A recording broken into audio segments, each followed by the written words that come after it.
Le sol arrive rapidement, comme une énorme bouche prête à vous avaler. Votre cœur bat fort et vous pouvez à peine respirer. Vous essayez une dernière fois la corde du parachute, après de nombreux essais infructueux, en espérant un miracle. Mais rien ne se passe. Tout en dessous est un flou de couleurs qui se rapproche à chaque seconde. Vous voyez chaque détail, chaque ombre, alors que la peur envahit tout votre corps. Vous fermez les yeux un instant en réalisant que c'est ça, vous paniquez en ressentant la forte attraction de la gravité et vos derniers moments se précipitent pour vous saluer. C'est l'horreur du vol en wingsuit quand les choses tournent mal. Le vol en wingsuit est un sport où les participants glissent dans l'air en portant une combinaison spéciale avec du tissu sous les bras et les jambes. Cette combinaison augmente la surface du corps et agit comme une aile de parachute pour ralentir la vitesse de descente. Oui, comme Batman. Et comme Batman, le vol se termine par l'ouverture d'un parachute. Même Batman a eu un atterrissage difficile. Dans cet épisode, nous abordons nous abordons 7 sauts en wingsuit qui ont très mal tourné. D'un parachute qui a refusé de s'ouvrir à un qui s'est ouvert trop tard, en passant par une collision avec une crête, attachez vos ceintures et comme toujours, la discrétion des spectateurs est conseillée. Avant de parler des morts horrifiantes causées par le vol en wingsuit, je veux vous donner une idée rapide d'un sport de parachutisme qui est légèrement moins dangereux, le base jumping.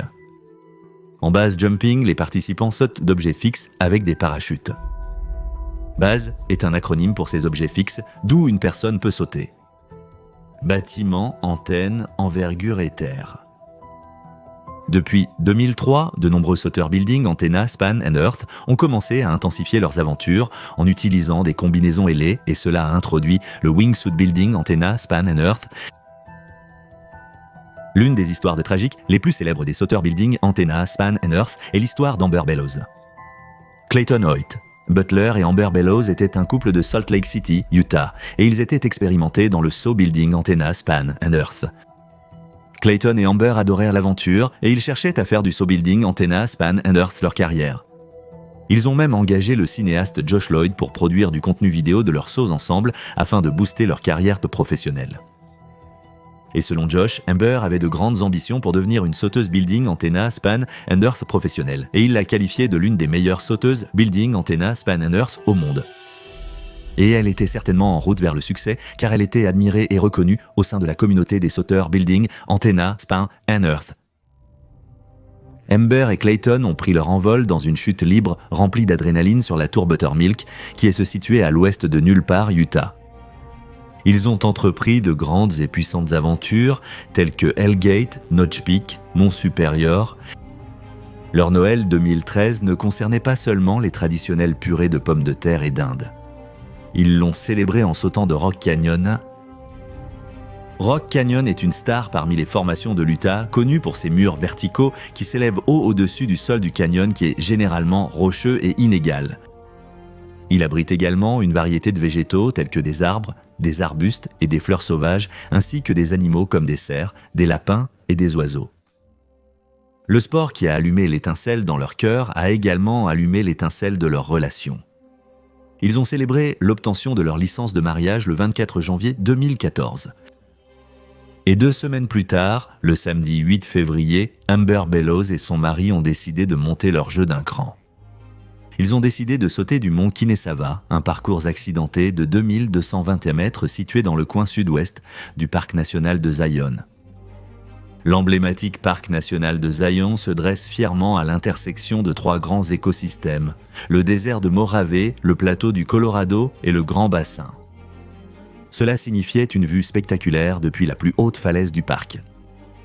Le parc national de Zion est rempli d'immenses vallées de falaises de grès de couleur crème, rose et rouge qui s'élèvent dans un ciel bleu brillant. Si vous allez obtenir cette belle vue tout en ouvrant vos bras pour vous immerger dans l'étreinte de la nature, qui a besoin d'une lune de miel ? Il est important de noter que le base jumping est interdit dans le parc national de Zion.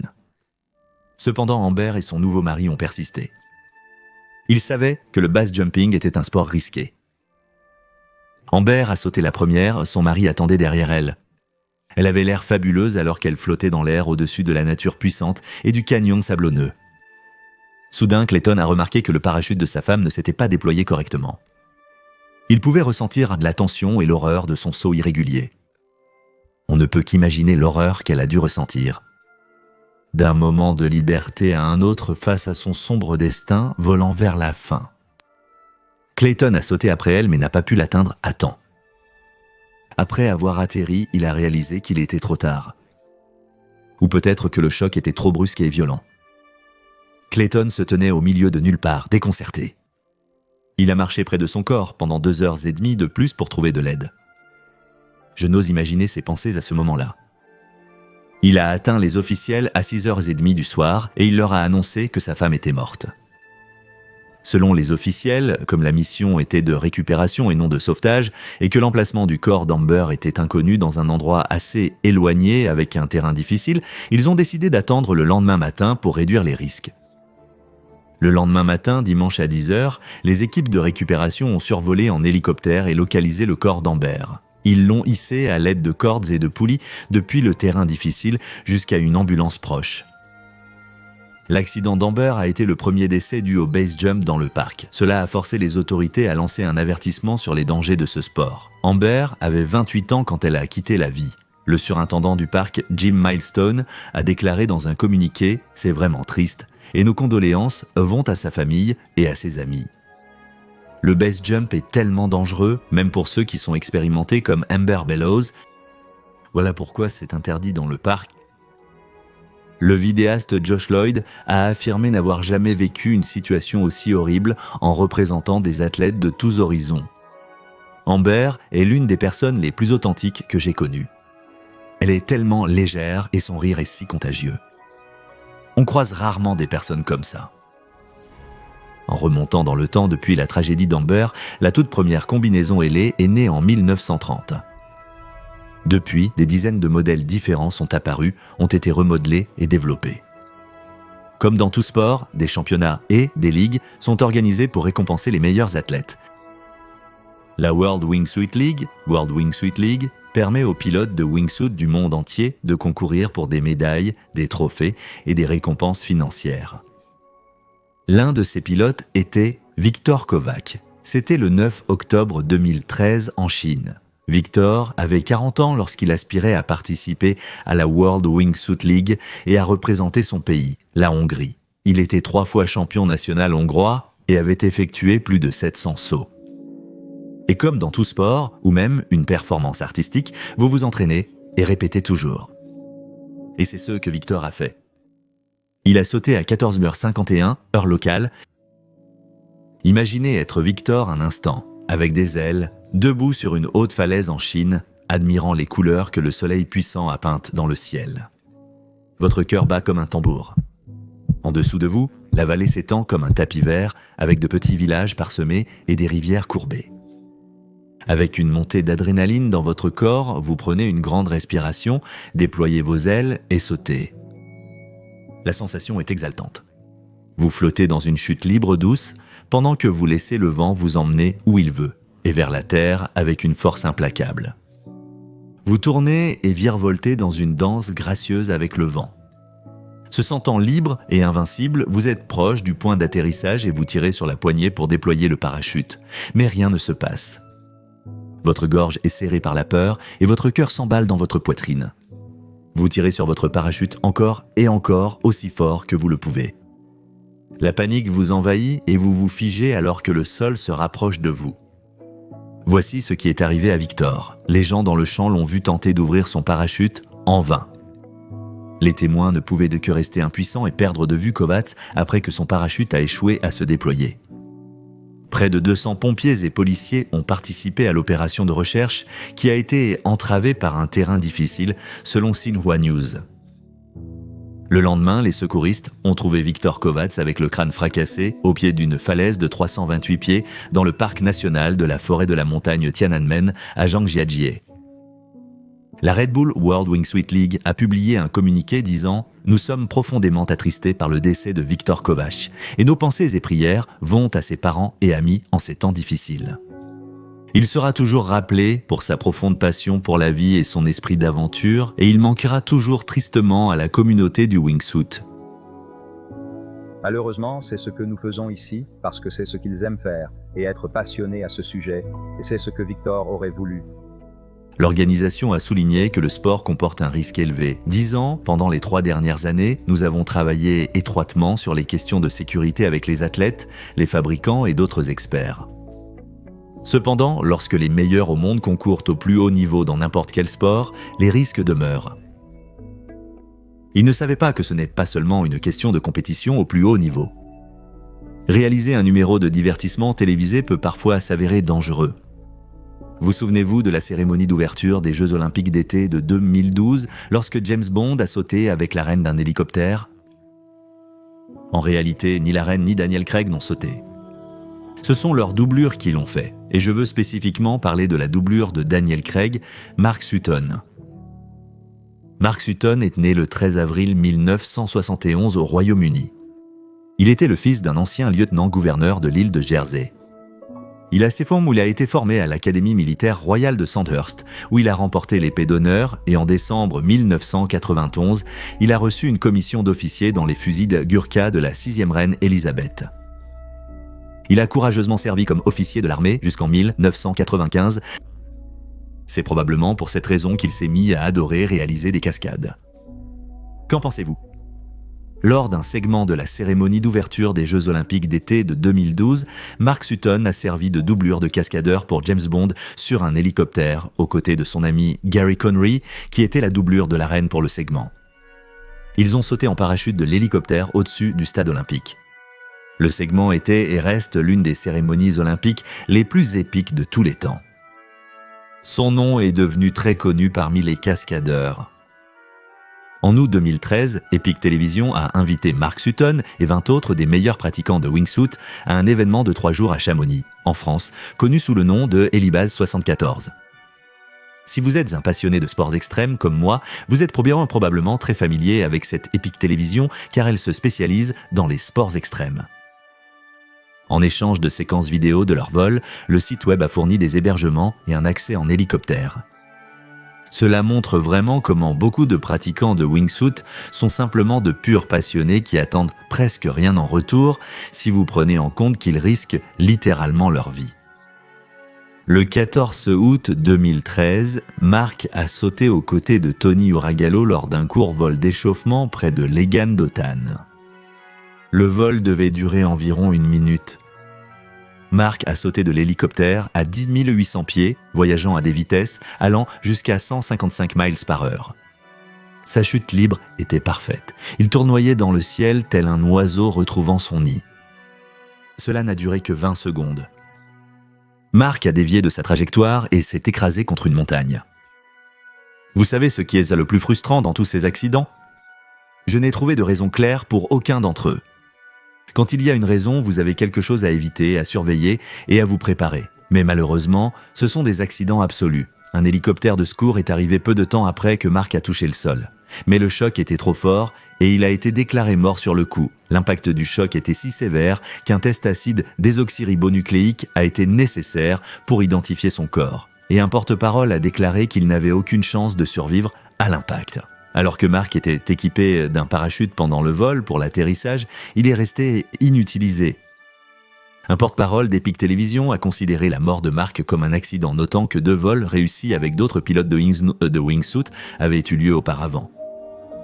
Le même événement s'est déroulé pendant la World Wingsuit League en 2013. Alors que nous avons perdu Victor, 3 autres pilotes ont réussi leur saut d'essai ce jour-là. Juste des désastres horribles. La mort de Mark a été considérée comme une grande perte pour la communauté du vol en wingsuit, car il était considéré comme l'un des meilleurs au monde. Ses collègues ont déclaré que sa mort était une énorme perte pour sa profession, et ils ont volé en son honneur et pour sa vie joyeuse. La fascination de Mark pour les cascades palpitantes aurait pu se développer pendant son temps dans l'armée, mais avec Mario Richard, les signes sont apparus bien plus tôt. Mario Richard est né en 1966 au Canada et son intérêt pour le saut a commencé avec une fascination d'enfance pour les parachutes et les soldats en plastique. Quand il avait 22 ans, il a fait son premier saut en parachute près de la ville de Québec. Et il est juste de dire qu'il était obsédé. D'un parachutiste à un instructeur à temps plein, il a dit « Je faisais tout ce qui me permettait de sauter ». En 1991, Richard a effectué son premier saut de base en Virginie de l'Ouest. Depuis le pont de la gorge de la New River de 875 pieds, il était un naturel. Peu après, il a commencé à rassembler du matériel, a appris à coudre et à fabriquer des équipements pour le base jump et à sauter de tout ce qui était assez haut près de chez lui. Il a suivi le sport là où il gagnait en popularité. Il a déménagé en Floride et a commencé à travailler pour Vertigo Base Outfitter. En 2000, Richard a déménagé à Moab, Utah avec l'entreprise. Moab était le terrain de jeu parfait pour ce sport et seulement quelques spots de saut avaient été découverts à cette époque. Il a écrit sur son site web « Tout le lieu était à nous à découvrir ». Il amassait les aventures comme des grains de sable sur une plage. Le curriculum vitae de Richard comprenait plus de 7000 sauts en parachute et 2000 sauts de base. Donc, quand je dis qu'il était obsédé, je n'exagère pas. Richard est tombé amoureux d'une autre passionnée d'aventure, Steph Davis. C'est une grimpeuse américaine, sauteuse de base, pilote de wingsuit et l'une des meilleures grimpeuses du monde. Steph et Richard se sont mariés fin 2011 et ont monté une entreprise ensemble et ils l'ont appelée Moab Base Adventure. Leur entreprise proposait des sauts et des formations pour les sauteurs novices et expérimentés, le saut de base et l'escalade. Ils vivaient le rêve. Ils ont également emmené leurs aventures de saut en Europe. Au début du mois d'août 2013, Richard et Davis sont arrivés à Trentino, en Italie. Ils ont fait de nombreux sauts, y compris depuis la tour de Trieste et le Monte Agnières. Le 18 août, ils ont pris un téléphérique pour Saspordois, pour faire un vol en wingsuit depuis Saspordois. Davis a sauté avec succès et Richard l'a suivi avec des milliers de sauts à son actif. Il a heurté une falaise près des tours de Piccolo Pordois. Cependant, lorsque quelque chose a mal tourné pendant le vol, aucun de ces milliers de vols n'a pu le sauver. La mort de Richard a anéanti Davis, la poussant à penser tout abandonner. Ayant déjà lutté contre la dépression, Davis décrit une période de deuil où elle envisageait de quitter la vie et de suivre son mari. Il lui a fallu des mois de discussion avec des amis qui avaient perdu leur partenaire pour déterminer si elle serait un jour à nouveau heureuse. 4 mois et demi plus tard, juste avant le Nouvel An, elle a repris le vol en wingsuit en hommage à Richard. Elle a sauté avec des pincées de cendres de Richard dans son parachute, et cela lui a rappelé pourquoi elle avait commencé à voler en premier lieu. Elle a écrit dans son livre « Le base jumping n'est pas sûr. Le cyclisme sur route n'est pas sûr. Conduire des voitures n'est pas sûr. Vivre n'est pas sûr. » Donc, si la perception de la valeur ou de l'avantage de toute activité était basée sur la question de savoir si elle pourrait être rendue finalement sûre, c'est une sorte de bataille perdue d'avance, car nous allons tous mourir. C'est probablement le concept que tous les athlètes de sports extrêmes suivent, y compris le suivant sur notre liste aujourd'hui, Álvaro Bulto. Vous le connaissez peut-être en tant que présentateur de l'émission espagnole Ascenso sur le réseau Discovery Max ou du programme de danse de célébrité de 2007 Mira Quien Baila, mais il était bien plus que cela. Pendant 13 ans, il a dirigé et présenté Frontera Limite, Limite de frontières, une émission sur les sports d'aventure. Álvaro Bulto est un phare dans le monde des sports extrêmes. Il a consacré sa vie à vivre des émotions intenses à travers des aventures telles que la chute libre, le parachutisme, le rallye, la natation avec des requins blancs et le motocross. Álvaro Bulto était l'un des premiers Espagnols à survoler à nouveau l'Antarctique avec ses compagnons Santi Corella et Tony Lopez en 2007. Ils ont utilisé des combinaisons spéciales pour affronter les températures de moins 60 degrés. Ils ont rendu cela tellement facile qu'ils semblaient être des super-héros invincibles plutôt que des humains. Vous voyez, c'était juste ce qu'il savait toute sa vie. Álvaro est né le 11 juin 1962 à Barcelone, Espagne. Son père, Paco Bulto, était le fondateur de l'usine de moto Montesa. Alors, seriez-vous surpris si je vous disais qu'il a commencé à parcourir les routes de Barcelone à moto quand il avait 11 ans ? Il vivait pour l'aventure. En 2013, Álvaro a choisi les Alpes suisses à Lauterbrunnen pour un saut en base jump en wingsuit.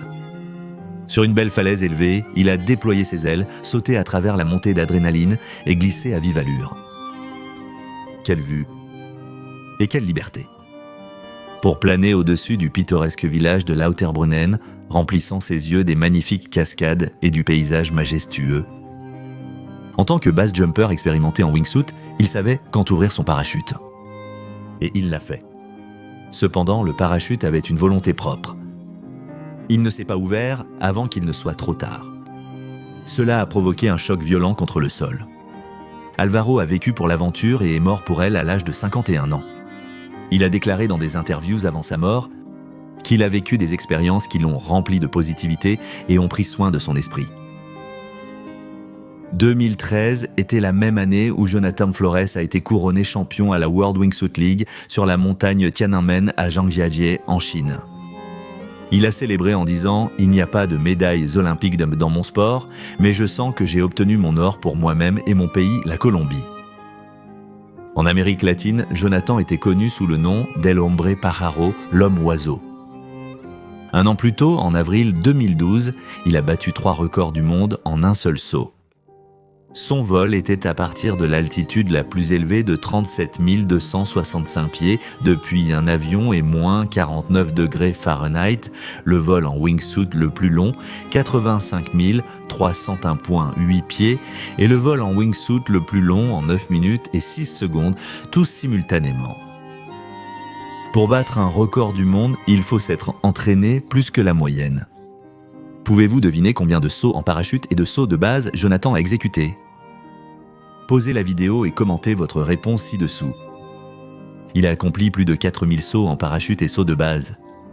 Il a continué à sauter et à s'entraîner parce qu'il aimait la sensation de liberté que lui procurait le saut et l'expérience du monde depuis son point le plus haut jusqu'au sol. En juillet 2015, Jonathan a décidé de s'entraîner pour le prochain championnat en Chine.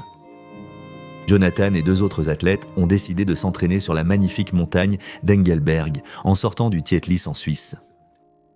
La descente vers Engelberg offre une vue unique sur les glaciers, les sommets imposants et les vallées luxuriantes. Le 3 juillet 2015, Jonathan a enfilé une combinaison de course prototype, tout comme ses amis. Il se tenait sur la montagne d'Engelberg et se préparait pour ce vol à 3 voies qui devait durer 8 à 10 secondes. Ses 2 amis ont sauté en premier, suivis de Jonathan.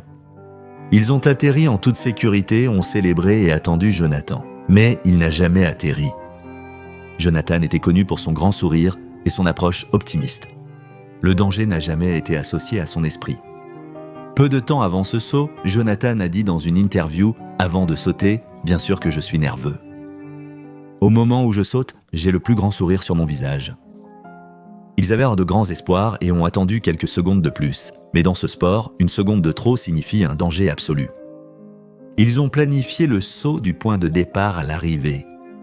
Le chemin était dégagé et il ne pouvait être trouvé qu'à la base du point de sortie. Ils l'ont trouvé, mais quand il était trop tard, son corps a été retrouvé à la base du point de sortie et on suppose qu'il a peut-être attrapé des turbulences ou que la combinaison a interféré avec son lancement. Dans le cas de Jonathan, nous ne pouvons que spéculer en l'absence de témoins. Lors de ce saut, vous ne pouvez vous concentrer que sur une chose, votre survie. Une erreur, une demi-seconde de distraction peut vous coûter la vie. Et si nous avons appris quelque chose sur ce sport, c'est que le risque est toujours un facteur, même si votre concentration est de 100%. Les athlètes ne peuvent qu'accomplir leur devoir. Le reste, c'est le destin. Par exemple, il y a un sport appelé le freebasing. Le freebasing est un mélange d'escalade en solo libre, ce qui signifie grimper sans l'aide de cordes, mais avec un parachute de base attaché au dos du grimpeur. Donc, en cas de chute, un grimpeur peut se transformer en saut de base et survivre. Mais après tous les noms que j'ai énumérés jusqu'à présent, vous savez déjà que la survie n'est pas toujours garantie. En fait, c'est assez rare. Le créateur de ce sport est en fait le dernier sur la liste d'aujourd'hui. Je parle de Dean Potter, un grimpeur en solo libre légendaire, un grimpeur de vitesse et un sauteur de base. Imaginez que vous créez un nouveau sport. Quelles sont selon vous les compétences requises chez une personne comme celle-là ? Quel état d'esprit peut pousser quelqu'un à créer un tel sport extrême ? Dean est né en 1972 et il a appris à grimper tout seul quand il était en 10e année dans le sud du New Hampshire. Comme de nombreuses légendes, il a quitté l'université pour poursuivre sa passion pour l'escalade. Le 6 août 2008, il a réalisé la première ascension en base libre de la Deep Blue Sea sur la face de l'Eiger. Il s'agit d'un itinéraire d'escalade ardu dans les Alpes suisses. Connu pour son terrain abrupt et ses panoramas époustouflants, le nom Deep Blue Sea souligne la couleur bleu foncé profond de la face nord de l'Eiger. Le glacier qui le recouvre lui a valu le nom de mer de glace. Imaginez grimper une telle montagne et essayez de contenir votre excitation à mesure que vous vous rapprochez du sommet et résister à la transe que l'effet hypnotisant que la nature autour de vous peut avoir sur vous. Imaginez vous laisser aller dans l'air portant l'odeur de la neige dans votre nez et le grondement lointain d'un glacier dans vos oreilles. Dean a accompli d'autres exploits remarquables. Il a été initié au slacklining par Charles Victor Tucker III, qui était l'une des 3 premières personnes à faire du highline à travers Lost Arrow Spire. Dean a réalisé une variété de traversées de highline sans longe de sécurité, lignes de secours ou même un parachute de base jump. Certaines de ces lignes étaient suspendues à 3000 pieds au-dessus du sol dans le parc national de Yosemite. L'esprit illimité de Dean le poussait à croire que tout le monde, y compris son chien, était capable de réaliser n'importe quoi. En 2014, il a sorti un film de lui faisant du base jump avec son chien. Le film s'appelait « Quand les chiens volent ». L'une de ses tentatives les plus risquées fut un vol en wingsuit depuis le point de Taft surplombant la vallée de Yosemite. La tentative comprenait le franchissement d'une petite encoche dans une crête rocheuse, ce qui signifiait voler à travers un passage étroit entre 2 formations rocheuses. Alors qu'il sautait de la falaise, le monde en dessous semblait s'élargir et s'accélérer. La sensation de chute libre était intense, avec le vent qui sifflait à ses oreilles et le sol qui semblait monter pour le rencontrer. Il virevoltait tel un oiseau libre parmi les rochers et se posait avec succès. En s'approchant du sol, le parachutiste devait déployer son parachute pour ralentir sa chute. Les derniers moments du saut étaient un mélange d'adrénaline et de soulagement, car il a atterri en toute sécurité dans la zone désignée. Si vous étiez à sa place et que cette tentative passionnante s'est bien déroulée, la referiez-vous ? Le 16 mai 2015, Dean et son ami Graham Hunt, qui avaient également fait ce saut auparavant, ont décidé de retenter leur chance. Non seulement c'était dangereux, mais c'était aussi illégal. Cela impliquait que tout le processus du saut, de la préparation au moment choisi, était réalisé en mode furtif. La petite amie de Dean, Jen Rapp, et leur chien sont restés en arrière sur le site de lancement pour observer. Potter avait attaché son iPhone derrière sa tête et lancé l'enregistrement avant de sauter pour filmer Graham derrière et au-dessus de lui. La vidéo enregistrée par l'iPhone de Potter l'a capturé en train de dire « prêt » et il a sauté pour faire comme prévu. Potter avait prévu de voler à travers la encoche ou de contourner la crête s'il manquait d'altitude. Il avait les plans A et B. Rapp a pris des photos de Potter sautant, suivis de près par Hunt, et les a regardés disparaître de sa portée. Seconde après le décollage, Rapp a entendu un bruit sourd, puis un gémissement une seconde plus tard. Elle a crié vers eux, espérant que les bruits étaient ceux de parachutes s'ouvrant et non de corps s'écrasant. Elle a vérifié son téléphone pour voir si elle avait reçu le texte habituel de Potter avec le mot « safe » pour lui assurer qu'il avait une fois de plus défié les probabilités, mais cette fois le message n'était pas là de manière horrifiante. Elle a couru partout à leur recherche, mais sans succès. Elle laisse retourner chez Dean, qui était très proche, et a trouvé la petite amie de Graham, qui a senti le danger. Les 2 amis se sont rendus à la résidence de Mike Gauthier, le chef de cabinet de Yosemite et un ami de Potter. Les photos de Rapp montraient Graham volant à gauche, puis à droite, puis à gauche, et enfin un virage serré à droite. Mike a envoyé une équipe chercher les 2 hommes toute la nuit, sans succès. Le lendemain, un équipage d'hélicoptères a découvert une vue déchirante, leur corps. Après la réparation de l'iPhone de Potter, la vidéo le montrait en lévitation avant qu'elle ne s'arrête. Les enquêteurs ont noté que Graham Hunt aurait pu être distrait par des appels et des textos. Il a tenté immédiatement avant de sauter, et Potter a peut-être vu son partenaire toucher le sol et a tressailli, ou il a simplement mal évalué son élévation. Les décès de Potter et Graham ont porté à 5 le nombre total de décès dus au base jump dans les parcs nationaux américains en 2015. Graham Hunt avait travaillé comme pompier et charpentier parmi d'autres emplois à court terme. C'était un homme humble connu pour donner de gros câlins sincères, lire des livres aux enfants et emmener les enfants locaux faire de l'escalade. Un ami à lui a dit « Il était tellement présent avec les gens, peu importe qui ils étaient ». Toutes les personnes sur la liste d'aujourd'hui vivaient pour le frisson du saut. Ils connaissèrent les risques et vivaient chaque jour comme si c'était le dernier. Alors que nous honorons la mémoire de Potter, Graham et de tous ceux qui ont perdu la vie en poursuivant leurs rêves, rappelons-nous de chérir chaque instant et de ne jamais rien prendre pour acquis. Merci d'avoir regardé, à la prochaine. Restez audacieux et vivez courageusement.